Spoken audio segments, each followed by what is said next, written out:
Namanya William Ruto.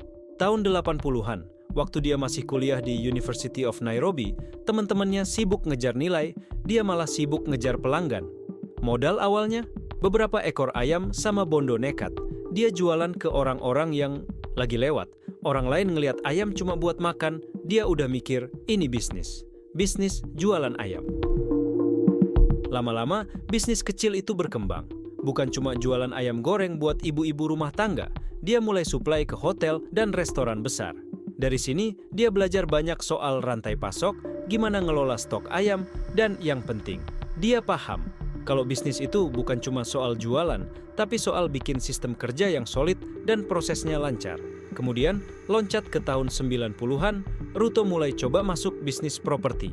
Waktu dia lihat lahan kosong, dia bilang, ini bakal jadi kota baru bro. Lalu dia beli lahan-lahan yang nantinya bakal jadi area properti mahal. Ibaratnya, kalau kalian main monopoli, waktu itu dia kayak lagi ngeborong persil-persil kosong. Gak cukup di situ, dia masuk ke bisnis hotel. Dia bangun properti yang letaknya strategis, dekat pusat bisnis, dekat tempat wisata. Salah satu yang paling terkenal itu Westin Hotel di Nairobi. Udah kayak simbol kota sekarang. Tapi dia nggak lupa dari mana bisnisnya berawal. Dia tetap main di pertanian dengan skala gila-gilaan. Ribuan hektar tanah buat tanam jagung, gandum, dan peternakan sapi yang hasilnya tembus pasar internasional. Terus, dia makin liar. Media, dia punya. Perusahaan asuransi, punya juga. Nggak tanggung-tanggung, bisnisnya udah sampai keluar Kenya, bikin jaringan yang luas banget di Afrika Timur.